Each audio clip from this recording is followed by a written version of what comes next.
আসসালামু আলাইকুম। প্রিয় দর্শক, নিজের আলাপচারিতায় আপনাদের সকলকে আমন্ত্রণ জানাচ্ছি। আসসালামু আলাইকুম রহমতুল্লাহি ওবরকাতুহু। সম্মানিত দর্শক, সামাজিক মাধ্যমে একটি ছবি রীতিমতো ভাইরাল আকারে ঘুরছে, যেখানে দেখা যাচ্ছে যে নারায়ণগঞ্জ সদরের সাবেক সংসদ সদস্য জনাব শামীম ওসমান নানা কারণে আলোচিত এবং নানা কারণে সমালোচিত। তিনি তার পরিবার পরিজন নিয়ে একটি বিলাসবহুল ব্যাটারি চালিত গাড়ি, হয়তো কোনো রিসোর্ট অথবা কোনো প্রমোদ কেন্দ্র দুবাইয়ের, সেখানে তিনি বসে আছেন বা সেইটাতে চড়ে, যেগুলোকে বাগি বলা হয়, কোথাও যাওয়ার চেষ্টা করছেন। এটি সাধারণত দেখবেন যে আমাদের দেশে বড় বড় রিসোর্টগুলো রয়েছে, 5 স্টার রিসোর্টগুলো রয়েছে, যেমন সারা রিসোর্ট কিংবা দ্য প্যালেস রিসোর্ট কিংবা দুসাই রিসোর্ট। তো এখানে 400-500 বিঘা বা 1000 বিঘা জায়গার উপর যে রিসোর্টগুলো হয়, বিভিন্ন জায়গাতে যে বাংলো থাকে, সেই এক বাংলো থেকে আর এক বাংলোতে আনা, ডাইনিং রুমে আনা, একটা অ্যামিউজ যেখানে আনন্দ ফুর্তি করা হয়, সিনেমা দেখা হয়, সেখানে গেস্টদেরকে আনা নেওয়ার জন্য সেই রিসোর্ট কর্তৃপক্ষ ব্যাটারি চালিত যে ইলেকট্রিক ভেহিকেলগুলো ব্যবহার করে, যেগুলোকে বাগি বলা হয়। তো ওইরকম একটা বাগিতে করে তিনি কোথাও আছেন, বলা হচ্ছে যে তিনি আনন্দ করছেন, ফুর্তি করছেন দুবাইয়ে। আপনারা জানেন যে বিদেশের মাটিতে এরকম অ্যামিউজমেন্টের যথেষ্ট সুযোগ সুবিধা রয়েছে, আর দুবাইতে তো অপরিসীম টাকা হলে আপনি সেখানে কিং অফ দ্য কিং। সেখানে নেই বিনোদনের জন্য এমন কোনো ব্যবস্থা, মানে বাকি রাখেনি দুবাই সরকার। ফলে সারা দুনিয়ার যত বৈধ টাকা, অবৈধ টাকা, যত মালিক, যত ধনী ব্যক্তি, যত সেলিব্রিটি, এখন তারা পৃথিবীর 1 নম্বর পছন্দের শহর হিসেবে দুবাইকে ব্যবহার করছেন। আওয়ামী লীগ সরকারের পতনের পর অনেকে দুবাইতে আছেন।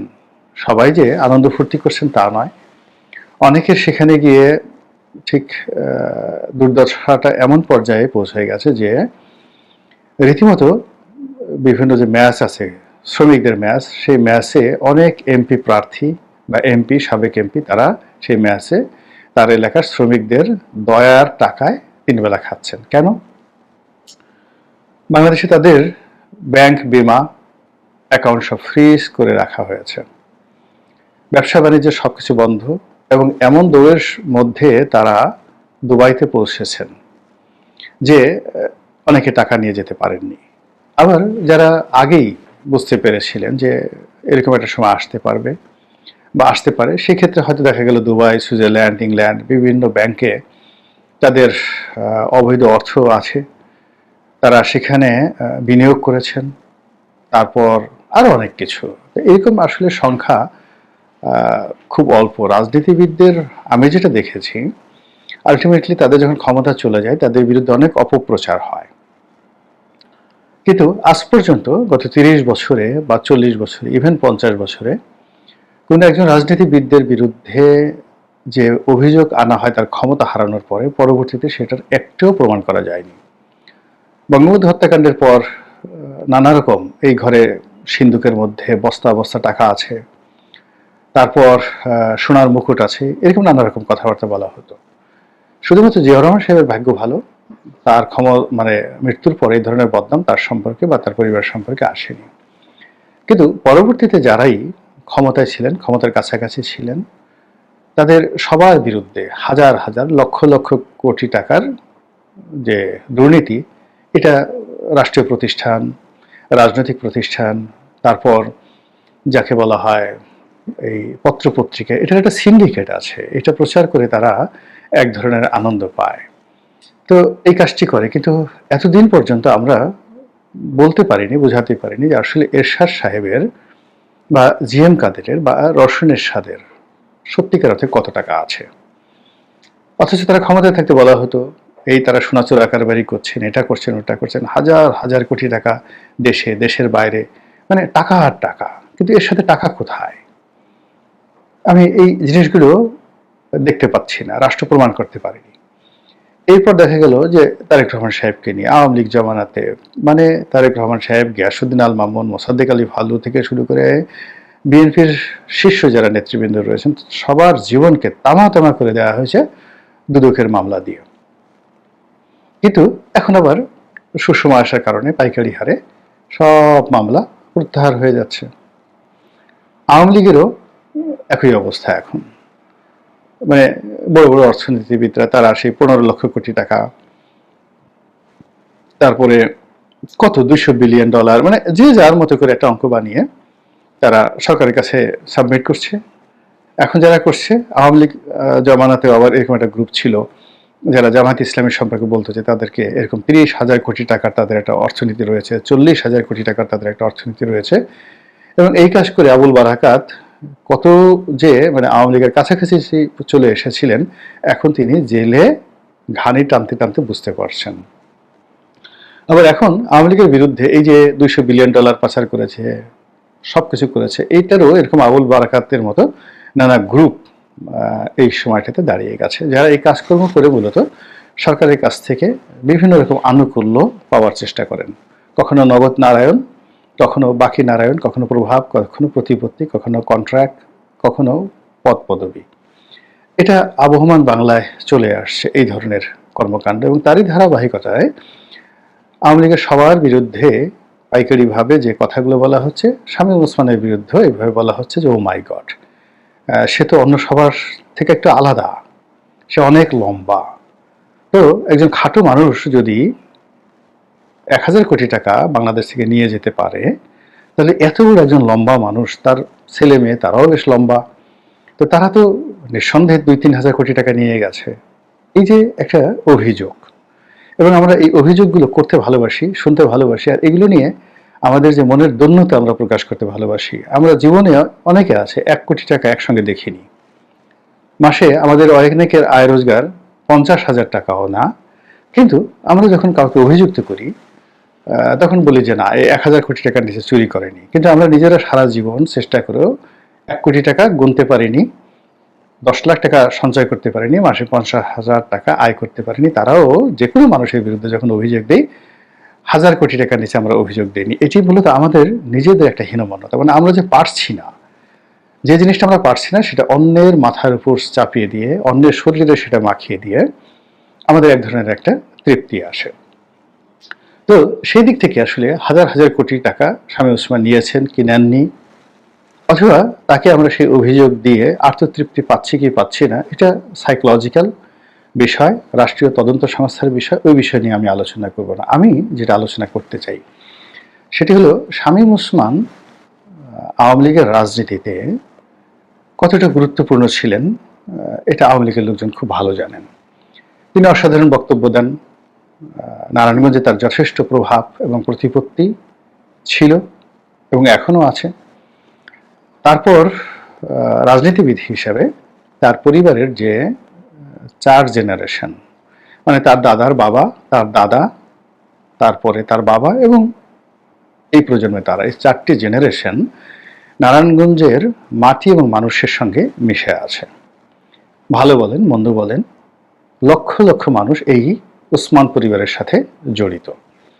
তো নারায়ণগঞ্জের মাটিতে তাদের কোনো বিকল্প নাই। তারা 3 ভাই সংসদ সদস্য হয়েছেন, তারপর ছিলেন একই সঙ্গে সংসদ সদস্য, তারপর তাদের সম্ভবত চাচি হন সম্পর্কে, চাচি, এই যে কবরী মারা গেছেন, চিত্রনায়িকা কবরী, তিনিও সংসদ সদস্য হয়েছিলেন।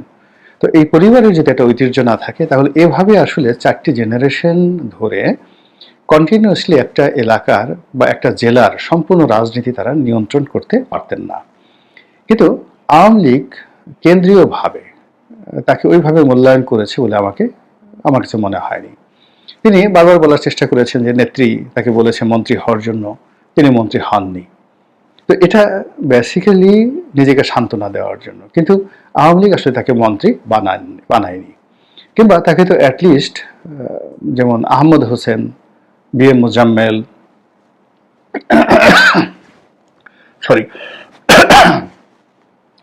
তারপরে আরো অনেক যাদেরকে বড় বড় পদ দিয়েছেন, তো সেই তুলনায় শামীম ওসমান সাহেবকে তো একটা পদ পদবি দেওয়া যেত, সাংগঠনিক সম্পাদক বানানো যেত, যুগ্ম সাধারণ সম্পাদক বানানো যেত, আরো অনেক কিছু, প্রচার সম্পাদক বানানো যেত, কিন্তু সম্পাদকীয় কোনো পদ পদবি তাকে দেওয়া হয়নি।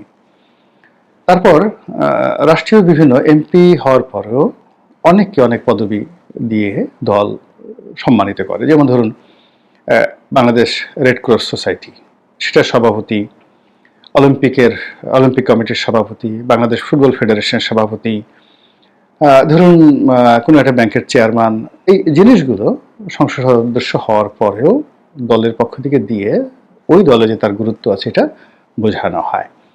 তো দলের পক্ষ থেকে শামীম ওসমানকে এরকম পদ পদবি দিয়েছেন শেখ হাসিনা, আমি জানি না, আপনারা জানলে বলবেন। কিন্তু এত কিছুর পরেও কেন আমরা শুধুমাত্র শামীম ওসমানকে নিয়ে কথা বলছি? কেন ওবায়দুল কাদেরকে নিয়ে আমরা কেন কথা বলছি না? মাহবুল আলম হানিফ সাহেবকে নিয়ে কথা বলছি না? বারবার কথায় কথায় শুধুমাত্র শামীম ওসমানের মার্কেটিং আমরা করে যাচ্ছি। অথচ আপনি দেখুন যে আমি প্রথমে যেটা বললাম যে তার একটা ভালো পারিবারিক ঐতিহ্য রয়েছে, নিজের জনপ্রিয়তা রয়েছে, সাংগঠনিক ক্ষমতা রয়েছে, সেটা উইদিন নারায়ণগঞ্জ। আবার তার যে সংসদীয় আসন, তার প্রবল প্রতিদ্বন্দ্বী সেলিনা হায়াত আইভী, তার সঙ্গে তার সারা বছর মানে জিন্দিগি ভর মানে খুনসুটি ছিল, বিতর্ক ছিল, প্রতিযোগিতা ছিল, শত্রুতা ছিল, সবই তারা করেছেন। এটাও সারা দেশের টক অফ দ্য কান্ট্রি ছিল। কিন্তু নারায়ণগঞ্জের বাইরে ঢাকার শহরে আমরা যে তাকে হিরো অব দ্য হিরো বানাচ্ছি, এটা মূলত আসলে তার ব্র্যান্ডিং করছি। দ্বিতীয়ত আওয়ামী লীগের ব্র্যান্ডিং করছি। শামীম ওসমানের নাম আসলেই আওয়ামী লীগের নাম আসবে, শামীম ওসমানের নাম আসলে বঙ্গবন্ধুর নাম আসবে, শামীম ওসমানের নাম আসলে শেখ হাসিনার নাম আসবে।